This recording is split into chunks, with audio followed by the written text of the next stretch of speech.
No one knows that feeling. No one knows how it is for that whole household to be able to look at each other every day and know that Johnny is gone, a Dodover is gone. My grandkids, they're still in therapy. They don't have an uncle. So these programs are needed in the community because these mothers, they need some help with identifying their feelings. Some of these mothers have never had a job. They have lost their last child.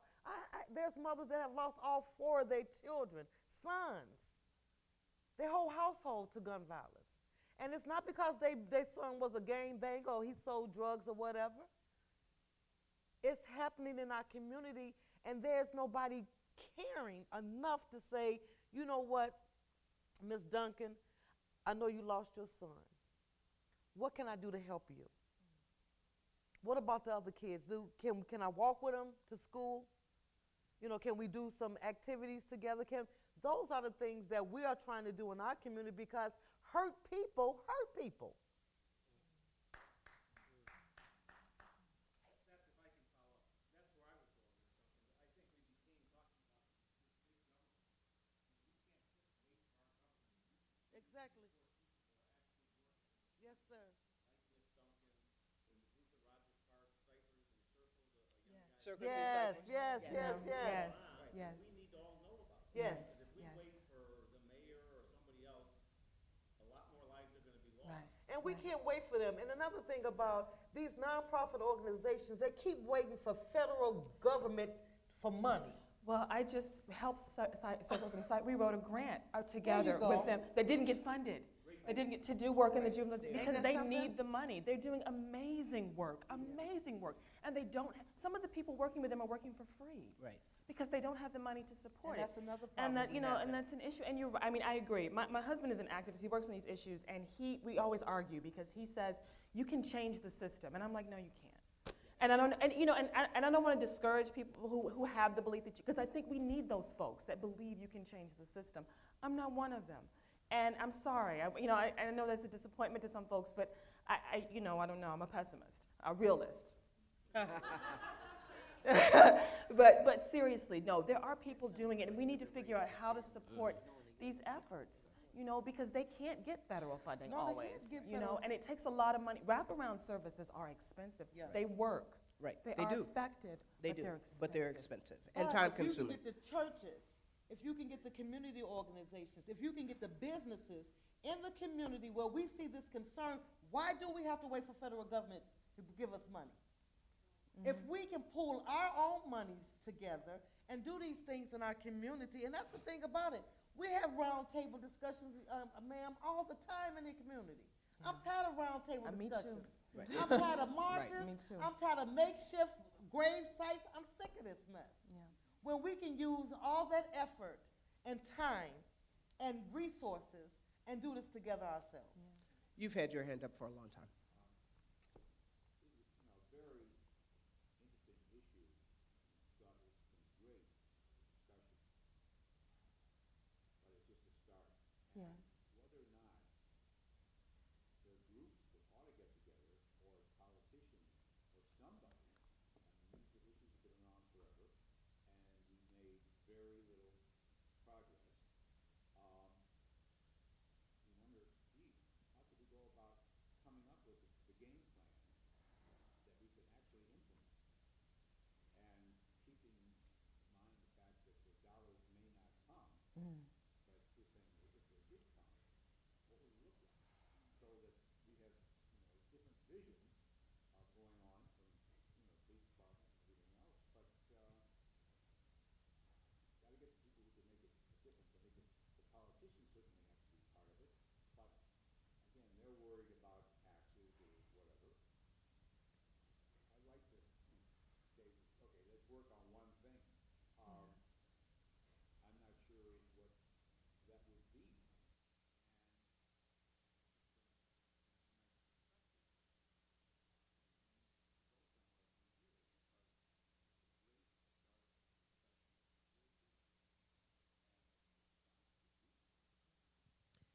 I think that so this gentleman's point is that we really need to do something that these issues have been going on for a long time, that we've been talking about them for a long time, and we still seem to be no better off than we were before. So where do we go from here? And that this conversation is great catalyst, but where do we go and what do we do? And I would certainly ask that question of you. What are organizations that you know about? Circles and Ciphers is certainly a terrific one. Project NEO, which is also in Rogers Park, is a great organization that's sort of looking at the school to prison pipeline and what that means. But what I would be curious to hear from the audience some suggestions of what we can do. Yes.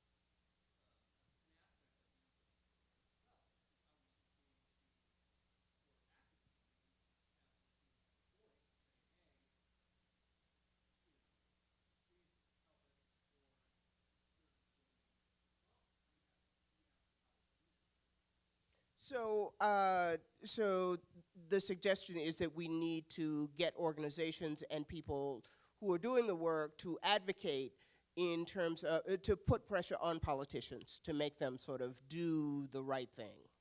Yes? And citizens themselves. Just so you know that 501c3 organizations, which are what most nonprofits are that do this kind of work, they cannot advocate around politics. They can't do that because of the way they're set up. That does not mean that they can't advocate for policy. They just can't agitate or advocate politically. Yes. Yes. Yes. Oh, my alma mater.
And I think that's one of the reasons why organizations like Victory Garden have these, spend enormous amounts of resources to do community outreach and education, to use the power of the story and of narrative to really expose people to these issues. Yes.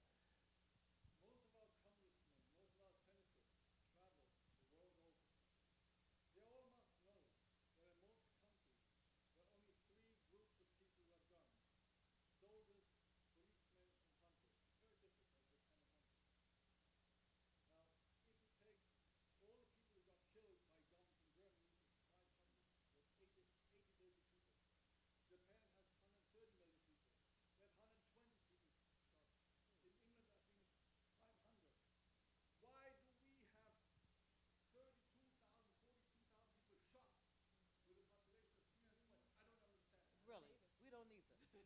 It don't make any sense.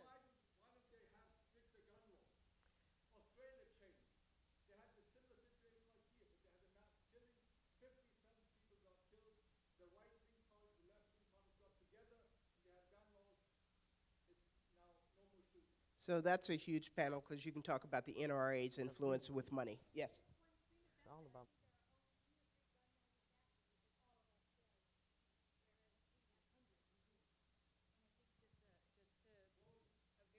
I agree. That's the best answer to it. Yeah. Right there. NRA's hold on things. Universal gun background checks, which is kind of what I was trying to suggest before, has tremendous public support, upwards from 80%.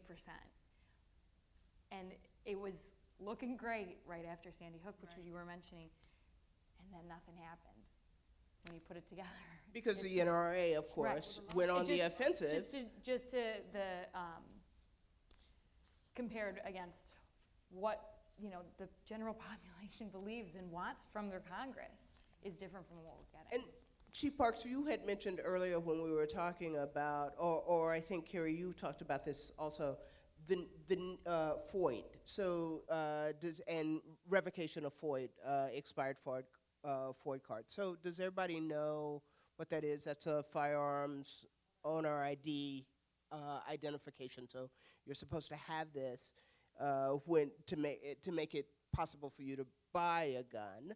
But we know that there are many people who have either expired cards or who have no business having the card, and the sheriff's department is primarily tasked, certainly, with sort of finding those people and getting those cards back when they're. It's not necessarily that we're primarily tasked, but the sheriff has made it a goal. A priority. Yeah. Yeah, A priority. Yeah.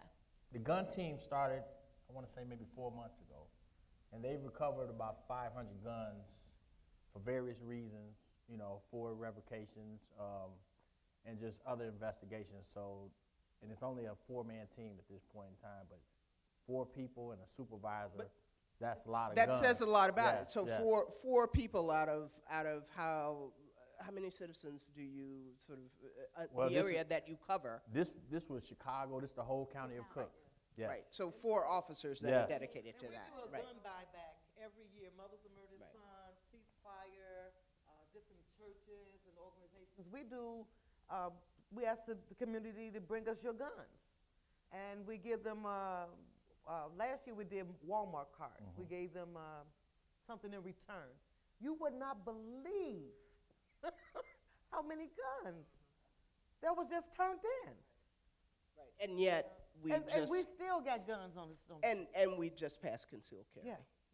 It's just that's- unbelievable. So we only have time for a couple of more questions, so I want to make sure we get to people who have not had a chance to ask questions. So yes.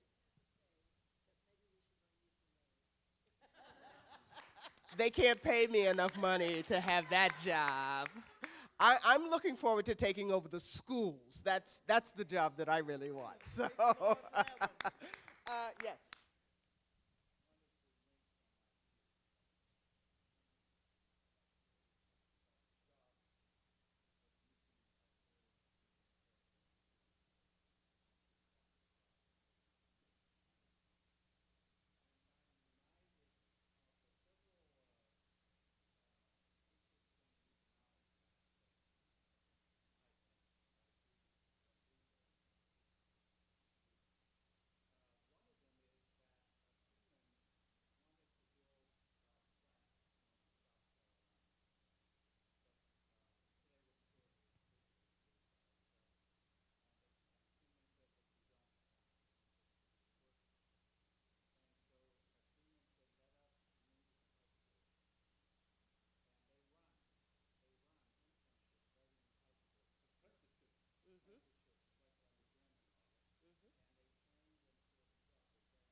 because of unskilled workers.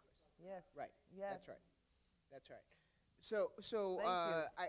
I really appreciate sort of the correlation with and the linkages to international issues around violence as well.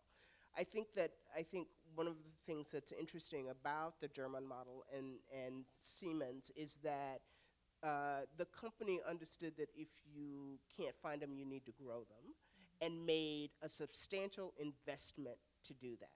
Now, in this city, certainly there are lots of organizations and companies that are looking for workers, but they're not necessarily making that kind of investment in people.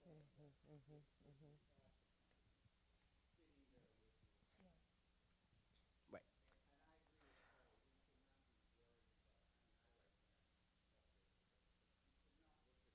Right. Thank you. But I want to say something, and Absolutely. can you fathom this? A people, that there's people out here that don't want these young black boys and young black girls to succeed. Can you fathom this in your mind? I want you to understand that we want to come up with these solutions and all these different things, but there are people who do not want to see these young black boys and girls make it. They come into our community and they put things in place where it prevents these kids to be able to do what they need to do. I'm sorry to tell you this. There are people who sit around and find ways to continue to keep the black person down. Believe me. Well, and I've been to meetings, how people sit and I have to give you one example. They have a program in China and Korea and different places. They teach them how to be, so when they come into our community, how to generate money. Now, what I'm saying is that it's people being taught how to dehumanize people. right, but I would suggest to you that it's not just an issue. It's not the binary of black and white. I would suggest that it is about poor people Exactly. in general That's what and I mean. class. Yes, yes. That And that's they don't. usually who People they who are in drop us power with, yes. don't want to give up power, so they're Exactly. not going to allow people who have no power Yes. to be able to sort Yes. of understand the systemic Yes. roots of that. Right, poverty pimp. Yes. Off of exactly. That's right. Listen, I am really sorry. We could be here all night, and we probably need to do another one of these. But I really I want to give the panel sort of the last word. I want to ask each of you just one thing that you think we should all know or do to try and help this situation.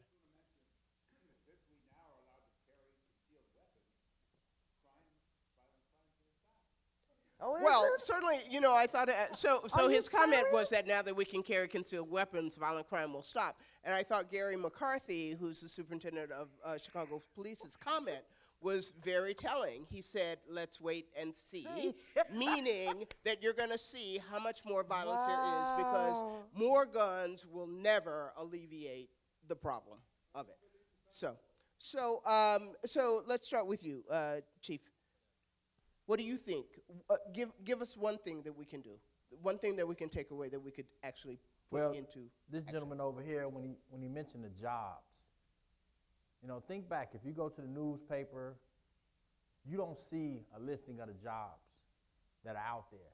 It's always if somebody's hiring, it's word of mouth. Hey, do you know somebody? We're hiring this person. So when you're a kid on the street, graduated high school, or even college, and you're looking for a job, and you look at the want ads, you don't see anything. But he just told you how many jobs that are out there. So I think we have to be more open, we have to be more transparent, and that's part of the hope. Man, look at all these jobs I get to choose from as a young man. Look what I can do. But we don't have that hope because we're not showing it. We're not showing it, but I think if I ask Carrie about this job, she'll give me the right person instead of just putting it out there and see who comes knocking on your door. So jobs, hope, and that's the direction we got to go in. Gary? So I'm glad we started talking about jobs and education, and, you know, we work for the sheriff's office, so that's not technically, you know, under our umbrella of services with, but I think that there needs to be more from elected officials and from everybody, more of, you can't say, well, that's not my job. That doesn't, I wasn't, you know, hired to do that. It's not supposed to be my role. Do it anyway, you know. Try to fill the gaps where, to the extent that you can, and sort of along those same lines of working together, because there is not one answer, and there's never going to be. So it's got to be the wraparound services and finding the right mixture of what's the solution. And I think this is like 15 questions ago, I don't know what it was, but like what can we do? You're all here tonight, so you're all engaged. But I think that, you know, we have such low voter turnout, just nationally, not just here in Chicago and stuff, but infecting other people with becoming engaged is really important. And I think